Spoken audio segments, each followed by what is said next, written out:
We begin the movie with our protagonist being admitted into prison. Eric is a 19-year-old with an extremely violent temperament. He was transferred from a juvenile correctional facility to an adult prison because of his aggressive behavior. Upon being taken to his cell, he uses a brush and a razor blade to make a weapon to defend himself. To avoid being discovered, he hides it using the same brush inside the lamp. A couple of hours later, the inmates are taken to the cafeteria. For some strange reason, Eric starts arguing with the prisoner who rations the trays. Out in the yard, one of the inmates approaches him as if they were acquaintances. He talks about a woman from Eric's past. He says she was just an addict with no plans for the future. One night, she was being attacked by a man. Eric stepped in to defend her and ended up killing the attacker. The inmate advises him to behave like an ordinary convict without drawing too much attention. Later, we see Neville in his cell with a drawing that reveals Eric is his son. While our protagonist is resting, the neighbor across the corridor tries to talk to him. When he sees him asleep, Donald sneaks in to steal something. But Eric wakes up and beats him savagely. After leaving him unconscious on the floor, he realizes the boy only wanted to retrieve the lighter he had lent him earlier. Realizing his mistake, Eric carries him to the infirmary. He tries to explain to the guards that it was just an accident, but they chase him down to punish him. While the riot team prepares, Eric breaks a table to defend himself. When they storm his cell, the inmate counters their attack by grabbing one of them as a hostage. Eric repeats again that it was an accident. He then decides to release the hostage. The guards subdue him and drag him handcuffed to the isolation cells. Despite this, the prisoner fights back, biting one of them in the groin. Knowing the boy will be brutally beaten, a man named Oliver tries to help. Oliver is a therapist from the support group working inside the prison. In other words, he is a volunteer who helps inmates confront and control their emotions, resolve inner conflicts, and reintegrate into society. He asks the guards to take him to solitary confinement without harming him. Afterward, he tells the deputy governor to let the boy into his therapy sessions. He approaches Eric and asks him to let go of the guard. Promising nobody will hurt him, Eric complies, and the furious guards are about to beat him, but Oliver stops them, saying he is a witness. If anything happens to the inmate, everyone will know it was them. They transfer him to another cell while Oliver stays at the door to prevent the guards from assaulting him. Like a mad, and Eric starts laughing at the situation. Then the prison's top authority shows up to ensure regulations and policies are being followed. The deputy governor says everything is under control, but Oliver insists otherwise.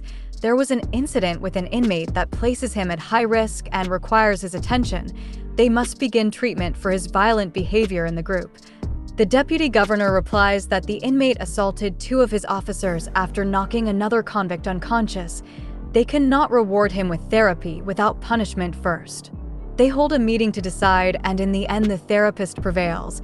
If Eric obeys orders, he will be granted a cell in the block. He will also receive special therapy with Oliver, but if he breaks the rules, he will return to isolation. Meanwhile, his father talks with some inmates, asking them to make a call outside to settle his debt. One of them lies, saying he has no phone, which prompts Neville to slap him in front of the others. The inmate then asks his partner for the phone, and he retrieves it from inside his body in the bathroom. When Neville hears they still do not have the money, he snatches the phone and hangs up. He warns the man he will get one more chance. Fail again, and he will not forgive him. Later, Neville meets Dennis, the head of the prison's organized crime, who seems to run the place by giving orders to guards and inmates alike. Dennis tells him his son is disturbing the order and discipline of the prison. He must guide him to avoid trouble. If he keeps causing problems, Dennis will have no choice but to kill him. Neville goes to Eric's cell and gives him some food. He tells him a couple of important things. The prison is no reform school. If he disobeys orders, they will make it look like he took his own life. Killing someone is not convenient for them. He must play along until he finishes his sentence. Eric answers that he will not. Neville yells at him that he has no choice. He will do what the guards tell him. When Eric is taken back to his cell, he sees Donald has recovered. Then he heads to another cell to mess it up and steal a lighter. He returns it to his neighbor as an apology. Minutes later, the inmate whose lighter was stolen starts yelling, asking for the name of the guy who entered his cell. The next morning, Iago is seen offering flour to an addict in exchange for attacking Eric. Once in the therapy sessions, Eric starts smoking, even though Oliver tells him it is not allowed during the group. Furious about this, his father shows up and demands that he obey the professor's orders. He takes away his cigarettes and asks a guard to keep watch on his son. Oliver asks for the inmate's name, and upon hearing the last name, he realizes Neville is Eric's father. In the middle of the session, Eric stands up and threatens to kill the guard. He hates being looked at like trash. Other guards approach, but the therapist assures them everything is fine. Eric has just completed his initial evaluation and did very well. He says this only to prevent them from killing him. When returning to the group, Oliver asks the prisoners to protect Eric. He is just a boy who does not know what he is doing. The next morning, one of the group members notices several inmates heading toward Eric's cell. He decides to help by knocking some of them out, and Eric grabs one to beat him. Hassan stops him and tells him it is not worth it. He will ruin his life if he does it. After showering, he asks the inmate why he decided to help him. The inmate replies that Oliver asked them to look after him. Eric does not trust the therapist, to which Hassan responds that Oliver is different. He works on his own. He does not even get paid. He dedicates his life to helping others without expecting anything in return. In the next scene, we see the deputy governor handing payment to Dennis. The following day, our protagonist decides to attend the sessions. One of the inmates asks about what happened in the last session. Oliver answers by saying that he decided to step away to avoid trouble. Some members start arguing, and one of them insults Eric's father, which makes Eric stand up to confront him. The group is divided, and Oliver tries to calm them down, but they keep fighting. Meanwhile, in the yard, the addict approaches Iago asking for substance. Iago tells him he will give him more only if he manages to kill Eric. Wanting to talk to his father, Eric decides to visit him, but only finds his cellmate. He waits a few minutes until his father returns.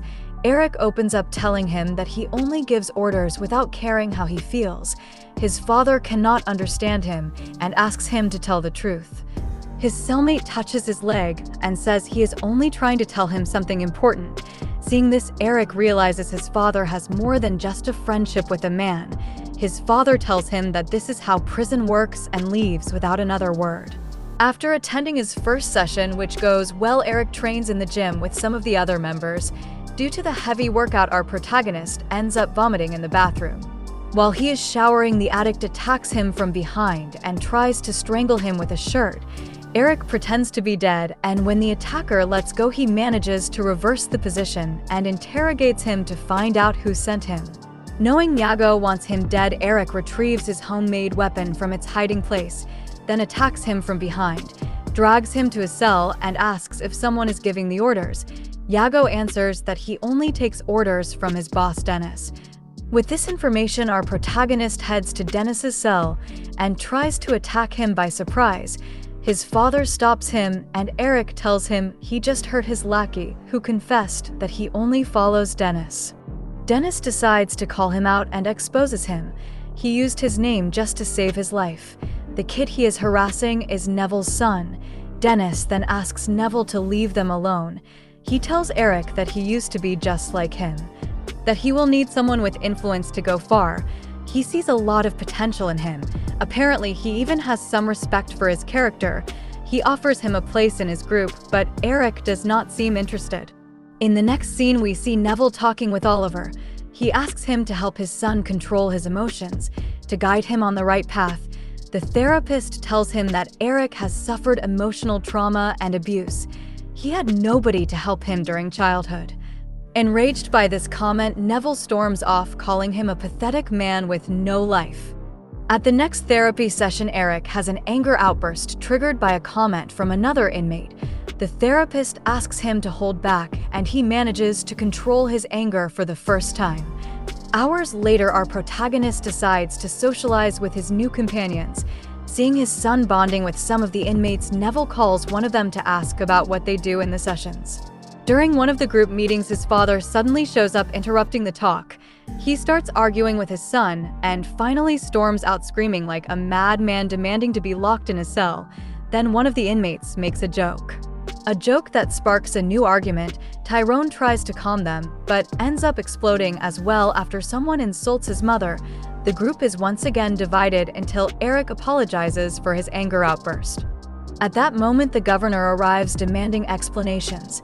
If Eric caused another incident, he would have to return to the block. Eric obeys the order and leaves without resistance.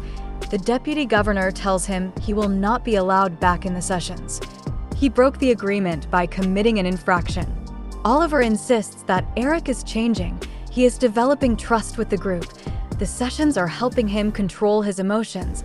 The director replies that he is only a juvenile delinquent and that Oliver is getting too involved with them.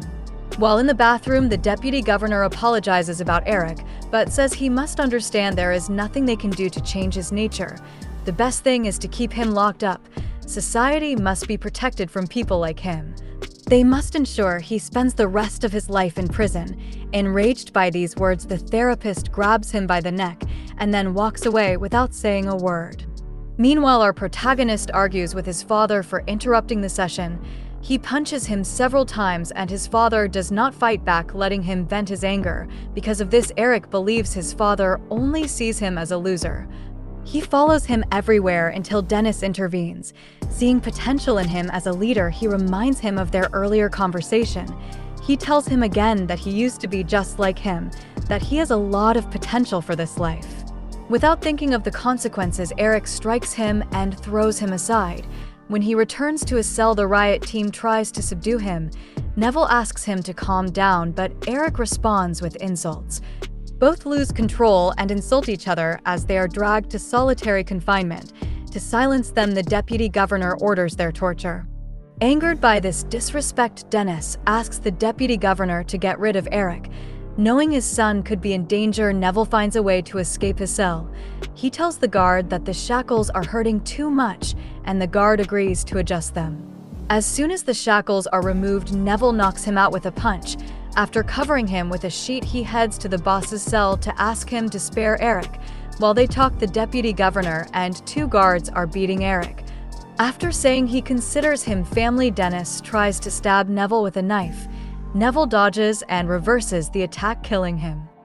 Meanwhile, Eric is about to be strangled to death when suddenly his father shows up and tries to save him. With no other option, the deputy governor cuts the rope holding the inmate.